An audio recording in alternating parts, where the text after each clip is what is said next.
All right, Austin, first thing for you.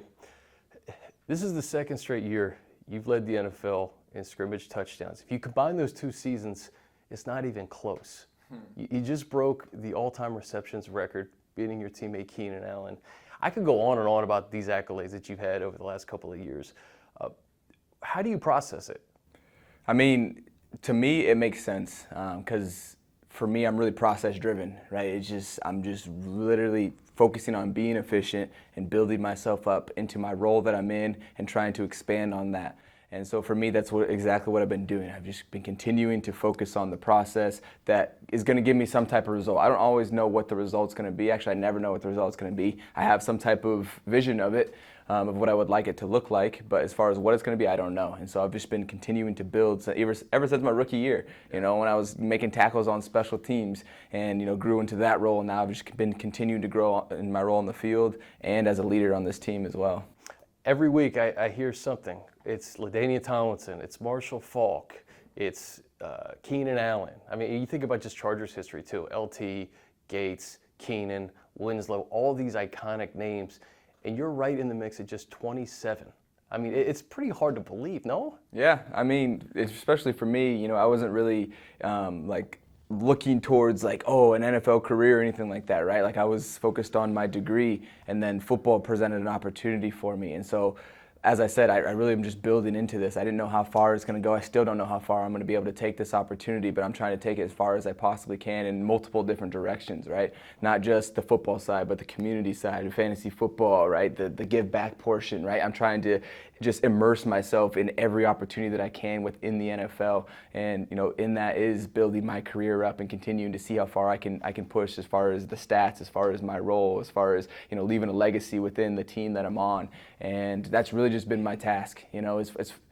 I have no idea how far the horizon is. I kind of just see it as like a dark tunnel I'm going down, and I'm running down it as fast as I can. And eventually, my career will end, but hopefully by then I've extracted as much as I can from this. That's what I gather from you too is, we talk about it, right? We talk about the accolades. We talk about all these things that you're doing. And I think it's almost a metaphor for life in the way that you approach it, like just putting your head down, doing your job, and not really worried about what it is now. I feel like down the line, though, that's when you would appreciate it a little bit more because no? See, maybe I'm really different because what I really appreciate is that grind, is that opportunity to take advantage of something. Like the glory that I get out of it is from that portion. So when I get the records or things like that, that's great, but I'm more proud of myself because I worked up to that. Like that's where I'm like, yes, like that's what I'm proud of. I'm proud of the journey that I went on and how much I've been able to grow. I'm proud of my increased, opportunities that I've been able to create from my past opportunities. Like that's what really I think I attach myself to. So as far as the records, they're great. It's always good to have some type of recognition and see some affirmation that, hey, what I'm doing is working. But for me, man, like I really, really am just in love with the process. Yeah, and the fact that all of these records, it leads to just team success, right? You guys win 10 games this year, and it hasn't always been pretty. And I think that's maybe what the grind is, right? Sometimes it's not pretty. Yeah. How would you describe this season? It started a little rocky, and then all of a sudden it took off.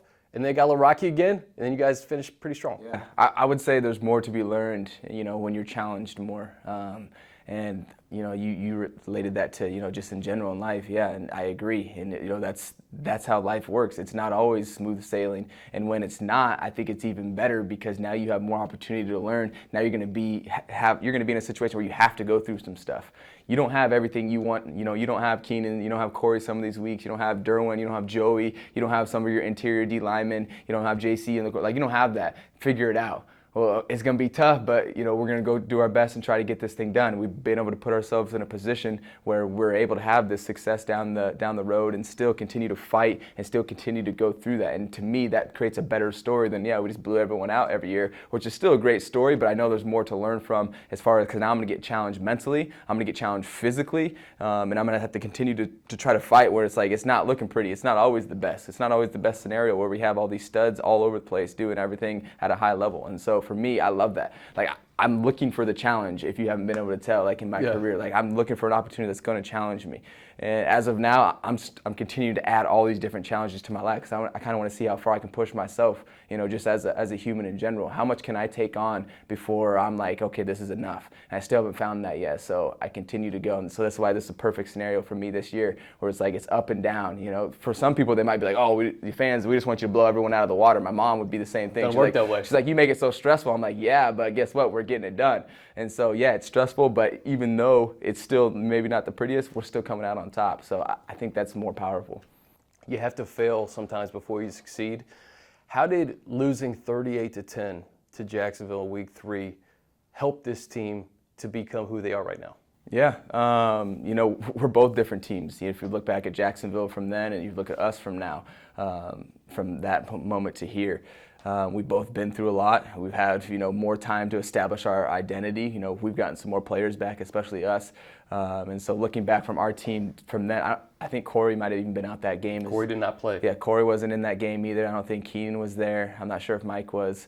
But just some of our key players that have been making plays for us. You lose Rashawn, you lose Bosa that game. Yeah, and both of those guys, I remember, Bosa going out early that game. So we really got like a culture shock to the Chargers after that game. It was like whoa, like you have a lot of new faces, with new responsibilities. And so since then, we've basically been reestablished. We've been on a roller coaster of ups and downs, but have started to really get our holding and get our foot established now. And so now I feel like we're in a position where we're a stronger team. We're a lot more consistent than we were at that moment, especially. And Denver feels good to get beat 38-10, especially in your home stadium. And so I know for me, I wasn't able to do anything. I was bottled up the entire game. And that never feels good. So this is the playoffs, right? And so with the playoffs, there's so much more on the line. The stakes are as high as they can possibly be for us at the moment. It's still the same preparation for the game, but just going into it, both teams are going to be, I know, fighting as hard as we possibly can, and I'm looking forward to that.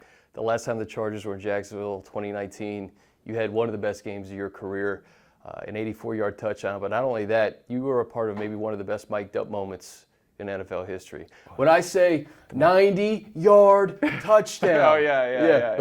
What do you think of? That is my favorite mic'd up moment, for sure, from Phillip Rivers, man. Hands down, my favorite mic'd up moment. I remember, you don't have to say it in my ear. I will say it in your ear. I will say it in your ear. I will say it in your ear. Shout out to Phillip, man. The man's a legend. But yeah, that guy's a competitor. But yeah, that was a good game. I remember, I might have 100. You had 100. Yeah, 100. I remember they put me back in because I needed like 7 more receiving yards, and they kept throwing me the ball just to give me the 7 more. So I appreciate Coach Lynn allowing me to get that 200. Yeah, Yannick picks Phillip up, and then he goes 90. It was an 84-yard touchdown. Yeah, but whatever, 90, 84. It's one of the best, and there's a lot of them too. I think that was the best one. Final thing for you, Austin. The team's going to need you to be at your best. What's it going to take? The running game has been really strong and solid the last quarter of this season. How do you guys carry that over and kind of right the wrongs of that Week 3 game? Yeah, man. When it comes to our run game, the games that we've had success on as far as the ground, the most success, I should say, was against the Rams and then against Cleveland. And when I go back and look at those games, what do I see? I see an entire team blocking in the run game. And when that comes together like that, I got to do my job, get myself in the right spot, make a play, maybe run through a corner or safety, things like that. But when we're all on the same page and connect, that's when we really start getting rolling as an offense. And so I know we're going to be looking to get that going again this week, as we have these past couple weeks. Denver kind of shut us down. That was a strange game, turned the ball over too many times. But yeah, I'm really looking forward because we've been coming together and guys have been committing to the run blocking, committing to the run game, and that's exactly what it's going to take for us to continue to keep the ground game going.